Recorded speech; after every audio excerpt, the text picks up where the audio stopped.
All right. Well, I think that we can get this thing started, huh? Cool. Well, hey everybody, I'm Jen. I'm from Memberful. I run the strategic partnerships team over here. Thank you so much for joining. We're really excited that you decided to spend the next little bit of time with us today for this workshop with B&H. Us at Memberful, we wanted to make sure that we're continuing to be invested in your success. And so we wanted to bring you this workshop to help you grow, help you succeed. Maybe you'll learn a couple things. Maybe you'll have a couple things maybe solidified for you in this presentation. But yeah, I'm going to hand it over to Deanna on the B&H team, and she's going to take it away and lead this thing. Thank you so much, Jen. Okay, let me unpin you and I will share this presentation for you guys. Make sure. So a little bit about B&H. Basically, I don't know if anyone is in the chat has been to our store, but we are a major realtor in New York City. We have like a superstore. I call it kind of Willy Wonka's factory for camera gear. It's so cool. You can get all your lighting, your audio, anything you need tech related. But basically the creator team and I are pretty much launching this program over the last 2 years. And we really are here for your creative journey. So we like to help creators figure out how to upgrade their gear, how to make education accessible again. I know that video production can be a little bit of, gate-kept knowledge. If you haven't gone to film school or photography classes or anything like that, it can feel like a big hurdle. So we really tried to make it as inclusive as possible for everyone, regardless of what level you're at. So hopefully today's like hacks and tips and tricks just give you some more insights into how to do things more efficiently or how to level up your stuff, or just like Jen said, solidify maybe what you're already doing. So with all that said, a little bit about me. Like I said, I've been a part of the team now for almost 2 years, but before that, I've been working in media for about 12 years. I've done everything from big video productions with big budgets to one-man band TikTok channels with no budgets. So I completely understand kind of the hurdles, the burnout, all the stuff creators constantly face. So hopefully I will give you some of that knowledge and help you out. So what's ahead, we'll quickly touch on storytelling and pre-production, really getting ourselves organized and set up for success. That's probably my fundamental thing, because even if you know how to shoot and edit and do all those things, if you're not organized, it just becomes chaotic, creative mess, right? So trying to kind of stay focused. And then composition, hacks, I would say, really understanding how to get better shots, how to make your setup look really optimal, even with minimal gear. I'm not ever trying to sell you more stuff. I'm always trying to figure out solutions for what you already have. I think that's really important. Lighting, color, some of the just basics and fundamentals, even from branding, like your text, your logos, really making your whole brand feel cohesive. And then also audio. Audio is probably our number one question that we get from creators all the time, not understanding external microphones, the accessories. It can get very complicated. What are cardio microphones, things like that. So just kind of trying to break down some of that for you. And then social video tips and tricks. It's kind of everything all together for short form content. So with all that said, we're going to jump into planning. And I know Memberful is such a community based on professionals who maybe have a really strong background in writing, publishing, that kind of world. So I'm probably preaching to the choir here, but I wanted to throw up the slide. Feel free to take a screenshot. Really, for me, this to-do list is my go-to for any kind of video production I do. It's really just kind of looking at the situation from a macro level and really keeping things as organized as possible. So I always try to script or outline my projects, even if it's a 15-second TikTok. And I always try to batch shoot. Batch shooting is just essentially when you shoot a bunch of content at one time. I think that's so important, and it gets you ahead, and it does avoid burnout, right? Because there are times when we can't make content, or when life happens, kids, families, our jobs outside of being creators. So to have stuff in the can, as we say, and ready to go or drafted is a lifesaver. So I think it's really just the more you can be organized and prep ahead of time, it will just be something that will really save you in the end. So definitely take a picture of this. And I did just want to call out Airtable, Trello. There's a lot of apps out there now, Hootsuite. I mean, so many different types of things. And I always tell people just pick the tool that works for you. That can just be your notepad app in your phone. Or it can be old school. Like I actually have like a journal that I write in, right? It just depends on what kind of tool you're actually going to utilize. If you're not using it, it's not working for you. So find something that you like. I love Trello because it has like color codes and you can like really just visually make it beautiful. And I think people get more excited to use it. But the to-do list, all this stuff, I think is really key.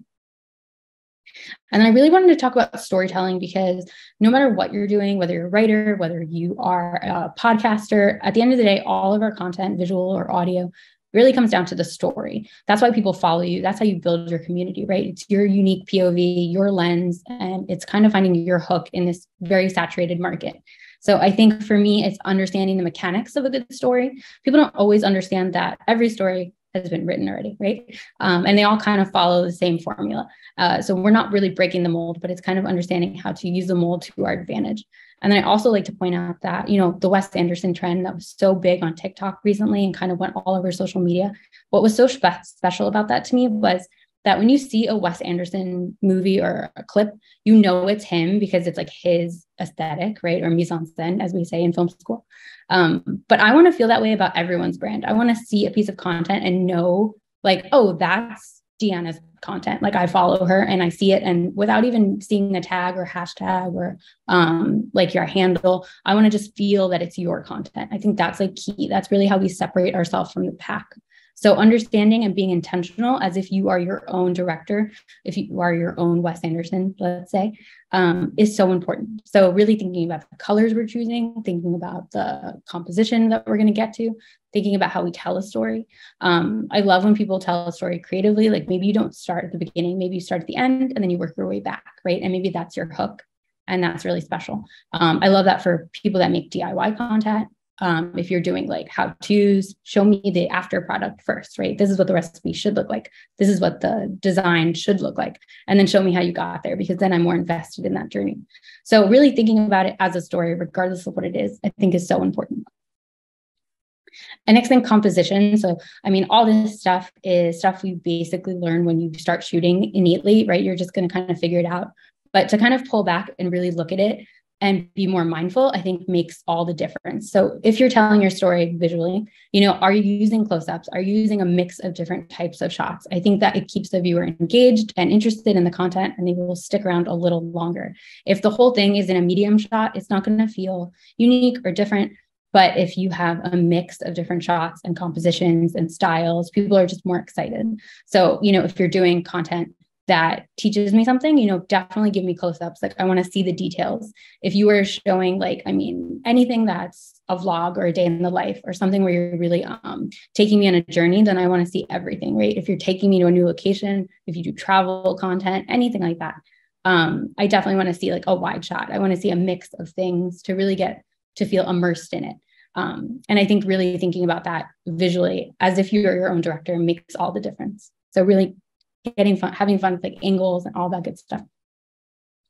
So quick hacks that I would say, rule of thirds. This is an easy one. If you shoot all your content on your phone, and I'm not above phone shooting at all, even though I work at B&H and we sell cameras, I do understand sometimes you're on the go and you need to use your iPhones. And honestly, they're so good now. They're 4K, they're great, they're easy to edit in app. So it makes sense. I will say turn on this grid, basically go into your camera settings. It's an overlay, and then you can use the rule of thirds. The rule of thirds is a simple photography, videography hack that makes your composition of your shot a little more interesting. So as you can see in this image here, the woman on the beach, it could have easily been symmetrical. It could have been closer, it could have been further, but having her kind of on the lines of interest on that grid just makes it feel more dynamic and it makes it feel more intentional. Same thing with the Eiffel Tower, how it's like perfectly aligned with the points of interest. If you're doing a close-up shot, like just your face, like how I am right now on the Zoom, I would have that top horizontal line kind of crossing the eye line. And then the second one kind of crossing the mouth line. And that's how you would get a really nice symmetrical or even rule of thirds, like, off to the side. But you want to have those horizontal lines on the points of interest. And if you can do that, it just makes it look a little more editorial, cinematic, polished, right? Professional. Frame within a frame, very easy trick. Basically, always shoot with something kind of in the front of your subject, and it kind of makes it feel more editorial and more interesting. This first example here, we're kind of peeking through two architectural like pillars at this couple kind of embracing or having like a little moment. And the fact that we're looking through something else to see them just makes it feel that much more special, interesting, dynamic. And you can do that with a ton of different things. So if you're shooting, something like, locations, like if you're showing me your trip or your adventure, using a tree or something in the foreground before the actual subject can just make it feel a little more interesting. And that's also called like dirtying your frame. You have something kind of in the foreground of your frame before the actual subject. So honestly, that just changes the whole vibe of it, right? And then leading lines, very simple photography concept. It's to use lines to your advantage to kind of point the eye in the direction that you want to go see something. So here in this example, they're using kind of the lines on the boardwalk floor to point us directly at the subject and really getting creative with angles, right? She's bent down, the camera is low to the ground. It just feels dynamic and interesting. She's not kind of standing in the middle of the pretty forest just awkwardly, right? She's like posing and doesn't need to be a professional model, doesn't need to be a professional photographer. You can do all this stuff yourself and it will feel like, from a 1 all the way to a 10 instantly, just by being a little more creative with our angles. Now, B-roll. B-roll means A-roll is our main footage, right? It's the footage we're shooting. So if you're doing anything, if you're shooting yourself talking like this, the talking headshots would be your A-roll, and the B-roll would be any cutaways that you're showing me. So if you're showing me a cooking video and you're to camera, and then I see the insert shots of the guacamole or the chips or what have you, those are considered B-roll shots. So use them throughout your edit. I think that is such a game changer. Even like that comes from, if you're doing YouTube, that comes from if you're doing short form TikToks, anything. The more supplementary footage you can kind of sprinkle in makes it feel more interesting, polished, professional. So I think really getting creative with those types of shots and using them throughout can tell a story, right? Yes, you can just show me kind of in a medium shot the full recipe, but if you have those close-ups and then get creative with how you're shooting those close-ups, right? Like slow motion videos in food and DIYs and makeup. Oh my God, a slow motion makeup video is like life-changing, right? But having fun with it, being really, really mindful and intentional will just make it feel really special. So we're going to watch this quick TikTok example. I hope it plays for you guys. If it doesn't have audio or anything goes wrong, just give me like a thumbs down and we will try to troubleshoot. Hey guys, here's 3 cinematic shots. That will be your B-roll. Let's go.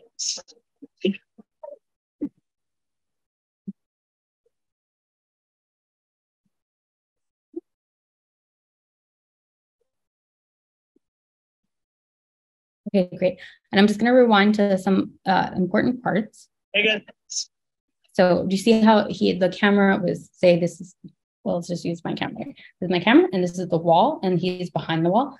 The camera moved like this. So we almost panned from the wall, right? That idea that something's in your foreground, you're dirtying your frame, you're showing me something, just is more interesting than just showing me someone walk by camera, right? So really utilizing your environment, your space, thinking about your shots before you do them. And that really goes back to maybe more pre-production planning, right? So if you know you're going to do a 30-second video, maybe you have a sponsorship deal now, like great. Really kind of maybe even storyboarding them and thinking about how you want them to look ahead of time will help you when you're actually shooting. So I love that one. I love this idea of like, entering the frame, exiting the frame, kind of makes the story a little more dynamic. And the next one, I'll just zoom through. Close-ups, right? Just the little nuggets of these close-ups just make it feel like a commercial, very cinematic, very polished. So really have fun with that. Don't be afraid to kind of overdo it. I say always shoot more than you think you need, and you can always play with it later, right? And if you don't need it, no one knows you had to shoot it. That's fine. And the last one, again, dirtying the frame, adding something between you and the subject to make it a little more visually interesting. Little changes that you can start to incorporate to just make it feel really polished. Other things, like even if you only use your camera, they're going to show you how to do this in a camera setup. But if you just use your phone, you can still do the same thing. So I'll go through really fast and then we will watch the 6 camera movements. But the pan is literally just when you go side to side, right? So you're just going like this. A tilt is a pan up and down. So something like this. I like that, right? A dolly in, dolly out is when you're physically moving the camera in and then you're physically moving it out. A zoom is when you're punching in and out, like when you do it on your phone with your fingers. And then a tracking is when you're following your subject along a route as they're going. So very simple terms, but I will say that when you start to do them, it changes the energy of the video as opposed to when you just put your phone on the tripod and maybe do your talking head. The minute you start dolling in, moving around, tracking, it just creates a sense of like, just like really cool energy that you don't necessarily get from a stationary camera. Watch this video. I want to talk about the 6 camera movements that you need to know in filmmaking. First off, a dolly. A dolly shot is when the camera is physically moving towards the subject or away from the subject. Not a zoom, but really moving forward and backwards. This is often achieved on a dolly or a slider. Second camera term is a boom shot. This is when the camera is physically moving up and down. This is often achieved on a jib or a crane. Number 3, a truck shot. This is when the camera is actually moving left to right. This is often achieved on a slider or dolly. The fourth camera movement is often the most misused term, pan. True pan is when the camera is typically on a tripod and it's moving left or right. Next up, we have a tilt, also achieved most commonly on a tripod, but the camera is either looking down or looking up. And the 6th camera movement that you need to know is a roll. It's when the camera physically turns and spins. There's a variety of ways you can achieve this. Most successfully, it's done with a gimbal. Now, all these shots can become way more dynamic when you mix 2 together. Sign up for more tips like this on 1minutefilmschool.com. Yeah, and that's a great channel too if you are on TikTok and you want to kind of learn more quick film school hacks. But I love the roll too. It's not used all that often, but if you watched the Super Bowl this year, the Rihanna performance, there was like a very cool moment where they did a roll, and you don't really see that on live TV anymore. So that was really cool. But I just wanted to call out a Rihanna moment for everyone. Next thing is stabilizers and mounts. So it's like, how do I now execute all of that with your camera? Very easy. I would get something like this gimbal by DJI. It's pretty affordable. It can do a ton of different things. It has a cool like joystick feature. So if you're shooting predominantly on your phone on the go, it's very handy and it will just make your videos feel just completely energetic and interesting. The Pivot Pod is the new product out and I'm a big fan. Basically, you can put it on your table, set your phone in it, and it actually uses an AI feature in app that will track you. So if you're doing something where you walk away or you're moving, or maybe you do a podcast between 2 people, it can actually bounce back and forth and kind of follow the action. So all of a sudden you don't need a camera person anymore. You just use a little robot. So we're all being replaced, but that's okay. I'm ready. And the last one is just a Joby telepod. It's very versatile. So if you've used a selfie stick or a tripod, it's kind of both in one. It's just another product that maybe you want to have in your kit if you're traveling or on the go, or you just want like lightweight options. Very handy. And I love Joby. Okay, understanding lighting. I would say lighting and audio are probably the 2 sections that we get the most questions about because creators feel overwhelmed by all the choices, right? There's so many different products and prices and options. So I'm going to take it back real simple. The fundamentals of lighting, no matter what kind of light you use, I don't care if you have an IKEA lamp in your house that you use. The idea is that it should be big, bright, and soft. What does soft mean? It should not feel harsh. If you have very intense shadows, like in this first tomato image, it's just going to look weird. Like, so today, if I had a big black shadow behind me on the wall, it would feel distracting. So instead I used a light. I actually have 2 lights, and one has a nice like diffusion on it. So like a ring light has that plastic rim around it. That will make the light really nice and soft.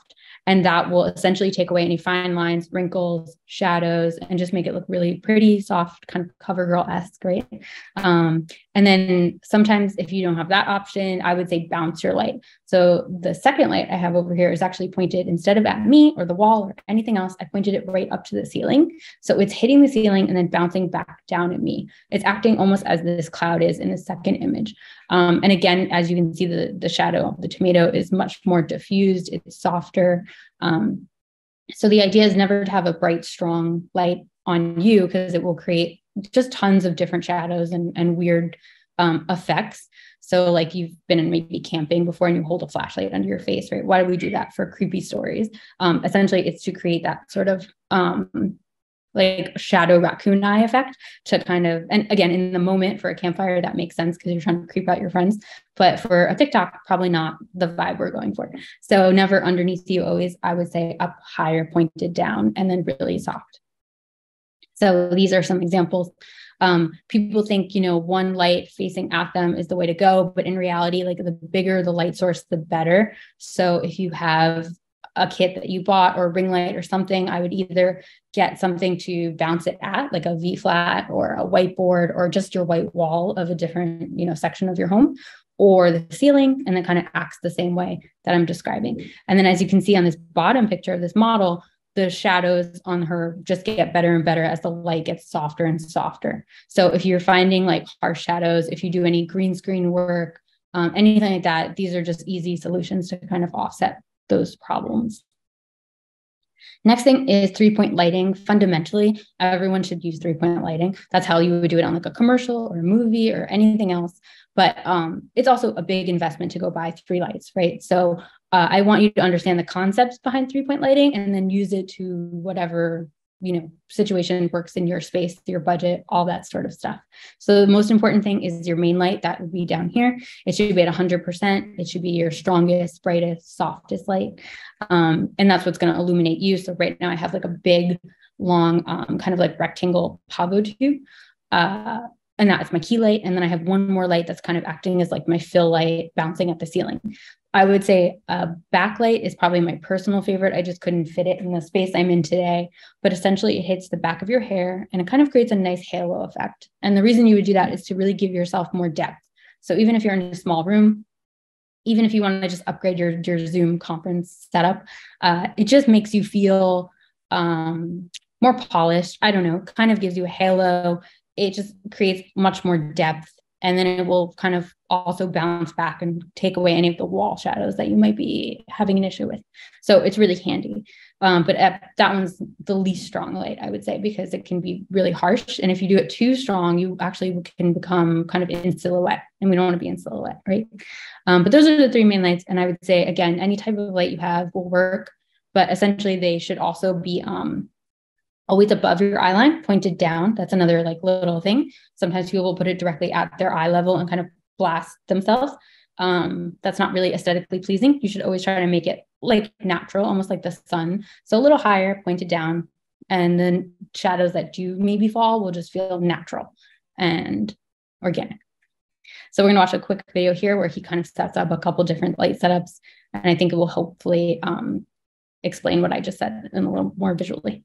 Here's how to light a face for video if you have 1 light, 2 lights, or 3 lights. And here's my reasoning for each placement. Today, we'll be using these Amaran P60Xs. They're bicolor. If you want to check them out, there's a link in my profile. If you only have 1 light, I'd place it close to the subject and make it as soft as possible and try to achieve Rembrandt lighting. That is the small triangle that appears on the shadow side of the cheek. Now, if you have 2 lights, I'd suggest placing one behind the subject opposite of the key. This will add more dimension to our talent's face. I like to keep this light a little harsher, so I took the softbox off. Opposite of the key, I also have something called negative fill. This is just to block out some light and maintain contrast ratios on the opposite side of the talent's face. And if you happen to have a 3rd light, I like to add a hair light. This one is slightly warmer in color temperature and just pulls our subject out of the background a bit more. You can really see the effect happening on the top of his hat. Right, and it goes from kind of like your bland, regular webcam, iPhone photo setup to all of a sudden this like really nice cinematic, like fully done. And he honestly has 3 pretty small, affordable lights to work with. And again, even like when he showed you the first or the second, they both improve your image kind of greatly. So you don't need all 3, but if you have them, I would utilize them. Next thing is white balance and color. So he did mention something called bicolor. So sometimes when you go out and you buy a ring light or a light, it's going to say something like bicolor or RGB. Basically, that just means the color temperature of the light. So if you've ever gone to Home Depot or Lowe's and you bought yourself a regular light bulb, it's the same actual number spectrum. It's called a Kelvin scale. Essentially, the higher the number, the bluer tone the light will get. So daylight outside is about 5,000, 55,000, somewhere around there. And then the warmer you go, or the redder, oranger, it's usually lower. So somewhere in like the 27 mark, it's probably almost too orange. So today I have like a nice kind of softer one. It's probably at like 4,000 and it's giving me sort of like a little summer glow, I would say. So sometimes you don't want to go too blue because that can feel a little unnatural too. So somewhere in the 4,000, 4,500 range is probably really nice for indoors. And then color, you can be so creative with your color. I follow influencers all the time who have their own brands, who have changed maybe all of the text on their videos to a certain color to kind of represent their brand, or they've created logos using the same color scheme. And we know, like, if we're publishers, if we're writers, we know how important like a color palette is to a website. You're kind of taking that whole theory and bringing it into your video production as well. So I put a couple different options here, like monochromatic, complementary, just different ways you can have fun with your color palette. And then also what color means in the marketing world, right? Because these are definitely long-standing theories that have existed and have been used for good and evil, I would say. So definitely find your color scheme that works for you and represents what you want to kind of showcase. I always think it's so funny to see the green as like the peaceful health, and then it's like all the oil companies, right? So definitely understanding a little more about color theory, I think, can be a real branding game changer. And then faking sunlight. So we talked a little bit about lighting, placement, things like that. I like to give creators some creative ideas too, to kind of go run with and play with. One idea is like everyone loves golden hour, right? So this essentially is how to hack it at home with like very minimal gear. So I love to use a big, soft, diffused light. Again, it can be a ring light, it can be absolutely anything. I would do something really warm tone, like maybe a 3000. There's also reflectors that have a gold shimmer that you can get in like a reflector kit to give you even more of that like golden hue. And then this is like just a nice little hack. You can get any prop. Like I've honestly gotten these leaf things at like a Michael's or a Dollar Tree, and you put that in front of your light and it creates a shadow of like a palm leaf or something. You can do that if you do food content. You can do that if you do really anything close up to just kind of create more interesting shots. I think having fun with shadows is a really easy way to like elevate either product shots or videos. It really just kind of changes the level of the content. I think it really makes it feel special and different. It's going to stand out. Like this woman in this shot here, like if she was just sitting there, it would have been a great shot, very interesting. But adding all the shadows, you're just visually more interested. Like, where is she? Like, is this a vacation photo? Like what are they selling me? It just kind of makes it more interesting. And even the photo B-roll shot here, I mean, just the light is just so pretty. So I've met a lot of a lot of food creators who have told me like, oh, I only shoot in my kitchen at a certain hour of the day because that's when the light is best. And I'm like, no, you can fake it. Like you can just buy lights and like make it happen. So if you're locked into a certain look, there's definitely ways around that to get creative and like mimic that too. So, don't feel locked. Okay, so audio. Again, a lot of questions about audio. These are kind of my top answers. Always have an external microphone. If you don't have one, I would say there's options. If you shoot with a camera, there's a lot of options. If you shoot with your phone, there's a bunch on the market that are really still absolutely fantastic that plug right into your like lightning port on your iPhone or your Android. So just look into that. I would say having an external microphone versus not is such a game changer. I hate watching short form content like a TikTok or Reels when they're close to the camera and you hear them perfectly, and then they cut to a far away wide shot and you can't hear anything they're saying, and then it cuts back to them close and you hear it again, right? And it's just so annoying to have that like, I hear you, I don't hear you, I hear you, I don't hear you. And then especially if you're not utilizing captions or other app options, it can just be really difficult for the viewer, and I'm probably going to swipe away if it's not like at a professional level, right? So get an external microphone. Always try to record in consistent environments. That means like, if you're shooting a long TikTok in different parts of the day or something, try to make the sound as consistent as possible. So if one section is really loud, maybe you have to fix it a little before you post it. And then also the mic should always be as close to the subject as possible. I've seen people do interview content. That's really popular now. If you only have one mic, that's fine if you're sharing, but you have to move the mic between the people, right? Otherwise, I'm going to hear this person, I'm not going to hear this person, and it's going to be annoying for the viewer. And then if you're using anything else like audio, anything extra, you have to watch those levels too. And I didn't put this in here, but you always want to be about -12 decibels. So if you edit out of an app, so maybe Premiere, Final Cut, iMovie, anything like that, where you can adjust your audio, -12, I would write that down. That's probably like the golden number.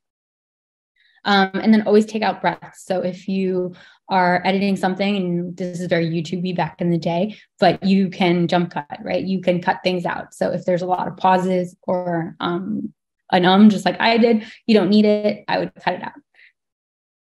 Oh, sorry, let me go back and watch this video. She's absolutely great. I hope her handle's on here. Give her a follow too. Are 3 audio hacks that you can use right now. Number 1, build a pillow or blanket fort. Serve as a DIY sound. It works. Number 2, use a sock as a DIY pop filter. It's a corgi sock and corgi butt. Number 3, if you're singing, recording a podcast, or a voiceover, and you don't know how far away from the microphone you're supposed to be, just make a fist, stick out your pinky, stick out your thumb, and that's how far away from the microphone you're supposed to be. If you want to learn more, then sign up for our upcoming free audio workshop at nasacademy.com/BHShow. For now, yeah, her name's Beishu, and she's great. But definitely the handhold thing, I think, keeping in mind, if it's too close to your mouth, it's going to be blown out. It's going to sound distorted and bad. And if it does, it's really hard to fix in post-production. So if anything, I would hold it, as close, but give yourself that little safety net of like an extra inch or two, because you can't fix it if it's bad, but you can bump it if it's too low. So that's a good reminder.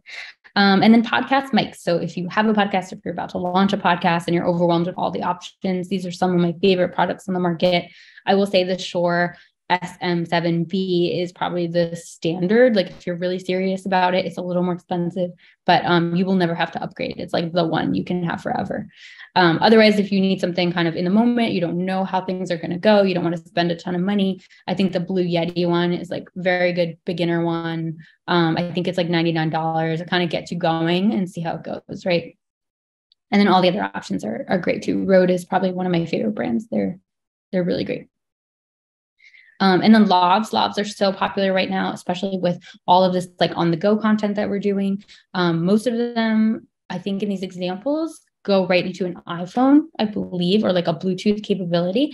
And then if you do shoot on a camera, then there's even more options, right? Like then I would get the golden standard, the Sennheiser, which is like $700.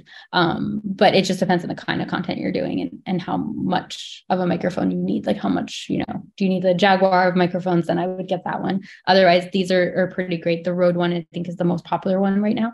And yeah, iPhone capable, Bluetooth, just really super easy. And then shotguns. So shotguns, basically, I put this little diagram here to show you how a shotgun mic picks up audio, because we get a lot of questions about this. Oh, I bought a shotgun and then I'm doing content and I can't hear myself holding the camera. Why can't I hear myself, right? It's because the shotgun is very directional. So if it's pointed this way, it's only going to hear things that way. So if the camera and the microphone are pointed over there, it's not going to hear you over here. So definitely something to keep in mind, usually because before talent was in front of the camera, not behind the camera. Now we're kind of like mix and mingle. And sometimes you're behind the camera and you're showing me the world. So in that case, I would want you to be having a lav on. So I hear your audio perfectly. And then I would see your video perfectly from what you're shooting, right? But if you're doing talking head, something else where you are on camera and then you are the subject, then it is totally fine to have a shotgun. I love the Rode video mic. I have one, I think I've had the same one probably for like 7 years now, to be honest, and it's still going strong. And it goes right onto my like DSLR, attaches to your mirrorless, doesn't really matter. And then they make a ton too for iPhones. I believe Shure has a really cool little one that also comes with a mini tripod, very handy. It comes off, it can kind of turn into a lav. It can also turn into a shotgun. It's very versatile. So I don't know if anyone on the B&H team who's in the chat knows what I'm talking about, but it's like a Shure, I want to say MV8 plus, but I'm probably wrong because numbers don't stick in my head like that. Next thing is pop filters and windscreens. People get overwhelmed by the accessories. So I will say if you had to buy a couple, a windscreen is a game changer if you're shooting anything outside. It's going to just take down all the sounds of traffic, people, the wind, weather, and just make it sound even nicer. Otherwise, if you're doing a podcast, anything vocal inside your home, I would get a pop filter. It kind of just makes audio sound cleaner, and you don't have so many like weird sounds. Innately, we kind of have weird enunciations depending on our accents, maybe like a P or a T, things like hit really weird. So it kind of eliminates some of that, takes away the ASMR effect of our natural voices, unless you're doing ASMR and then live your life, right? Post-production. So if you are editing off app, let's say you actually shoot stuff and then you bring it into a software program like maybe Premiere, which is what I use predominantly, but I've also done Final Cut. Avid is really, really popular if you are at that level. So if you're an advanced editor, I would say Premiere is really cool because it also talks to all of the Adobe softwares, right? So you can bring stuff into Photoshop if you need to do some work there. You can bring stuff into After Effects if you need to do some work there. And it's very versatile, and it's probably the standard in video editing at this point. Otherwise, if you are new to editing and you've never done it and you're like overwhelmed, I would say get CapCut. It's basically an app that it's owned by TikTok, I believe. So it's very it's a nice, good, like if you're making short form content anyway, CapCut's a nice program to start using because it's fundamentally TikTok with more options, features, filters, that kind of stuff. And then it will make your transition to short form posting much easier. And then it gives you a nice, good, solid foundation on like what editing is before you jump to the big leagues. And then I would say if you kind of know what you're doing and you don't want to be on an app anymore and you want to get onto the desktop, but you don't want to jump to Premiere, well, I would honestly probably recommend just jumping to Premiere and going into the deep end. But if you really, really don't want to, then iMovie is still pretty popular. I personally think it's a little too user-friendly and not enough actual kind of tools to get in there and like get in the nitty-gritty of things. But it's a good place to learn if you're kind of in the beginner stages as well. So a couple options, they're all different. Premiere has like a nice track-based system. So you can see in this top picture here, it's almost like layers and then things get layered on top of each other. So you kind of see everything at once and it kind of works for me as like a visual macro level thinker. But iMovie kind of has this almost like clip-based where they like snap together like magnets. So it's just a different UI. I mean, it really just depends on like what you are used to or what you like or what makes more sense. So a couple editing short form content like hacks, things that I would recommend. First 5 seconds are the most important, regardless of what platform you're on. TikTok, Reels, YouTube Shorts. If you're doing short form content, people have absolutely no attention spans anymore. Actually, I'm very proud that we're all still in this chat and hanging on, right? But honestly, if you lose them after 5 seconds, you've lost them, right? So the most interesting shot, the most interesting part of the story, anything that you can hook them in, the first 5 seconds is like the most important. And then think of this as short form content, not as a commercial for a long form piece. I know a lot of people who do long form content, maybe that's like a long podcast, maybe that's like a long YouTube video. And then they think of their shorts as mini commercials or teasers. No one wants to watch a commercial, right? We skip ad as often as we possibly can. So really think of it completely differently. Think of short form content organically. How can I make something that's 30 seconds, 20 seconds, 15 seconds, really interesting, really valuable, and really special to make my viewer engaged, not so they click to something else and watch a full 10-minute video. It's kind of a different, it's just a different world, right? It's not something that most people are going to go do. So if you can come up with authentic, engaging short form content, you will build a bigger, more engaged audience quicker than if you're trying to bring them somewhere else or make them watch something longer later. Hopefully they fall in love with your short form content and they stick around for long form content, if that is kind of the trajectory that you want. But you're never going to get them from going from one to another. It just really doesn't happen that often. And then use the trends on the actual platforms to your advantage. I see a lot of people are like, oh, I don't want to use trends. I'm not going to dance. I'm not going to do this. I'm not going to do that. And I get it. I especially don't want to dance publicly ever. So I'm never going to do that. But if there's a song that's trending, if there's an audio that's trending, that's funny, that resonates with something about your own brand, like jump on that bandwagon, even if it's a little sillier than maybe what you're used to, or even if it's kind of too much of a pivot. There's so many different ways to do it. And it's also, short form content is a lot more forgiving because there's so much content out there. So just give it a shot and see if it helps. And it might actually go viral. It might help you find a new audience that you weren't planning on capturing. So I definitely think it's worth it. And then set up your workspace for efficient vertical editing. This is a Premiere hack. If you are in Premiere now and you're doing short form content, there's a way, like in this picture example, to kind of set up your actual thing so you see what the video is going to look like at the end. A lot of editors when they started having to do short form content, didn't do this. They were still kind of editing horizontally. And it's so much harder to kind of visualize what the end product will look like. So work smart, not hard. Set yourself up. I've even seen people have like a second monitor in their house, and instead of having a horizontal one, they flipped it and made it like a vertical, right? Just to make things feel more streamlined. And then lastly, just some creator tips and tricks before we end. Always clean your lens. I am guilty of this probably far too often. Something easy, I always tell people, shut off your house lights. So if you have like 2 nice lights, I've shut all the other lights off so you can control the light. Because your own home lights, are different colors, they're different directions, they can kind of interfere, they create additional shadows. So if you're serious about making your video content, just shut off your home lights, use your actual lights, makes it so much easier. Always try to make it look like sunlight. Again, diffusion, colored lights, depth, smooth movements, external microphone, can't say that enough. And really just have fun with your content. And I'll let you watch this last video before we go.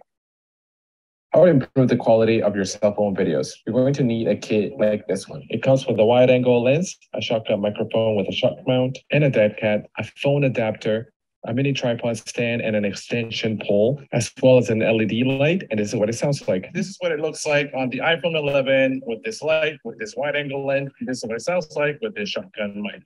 That's it. Pull up for more. So you had a nice little rig there. There's so many different products that we talked about today. There's so many more out there, and they can really just help upgrade your content. And these are all of our contact information, so you can follow up with us if you have questions. But I hope that was so helpful for everyone here, and I will pass it back to Jen.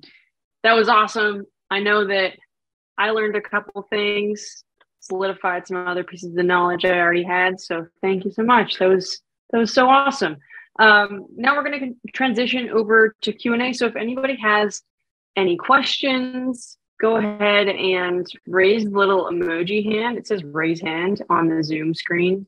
And I can call on you. You can hop off of mute and video if you so choose. And yeah.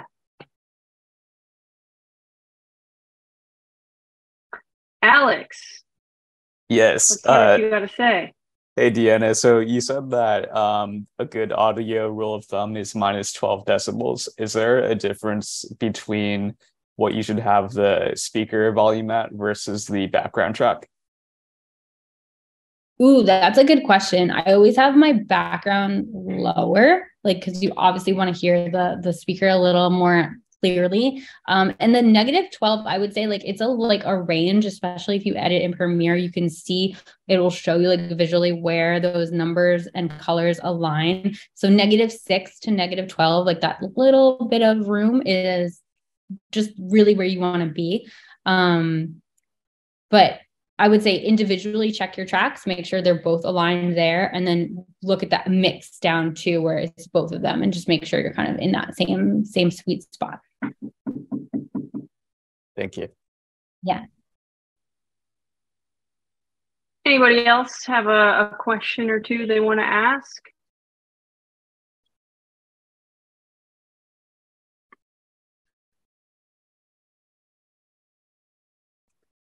Looks like you covered it all, Deanna.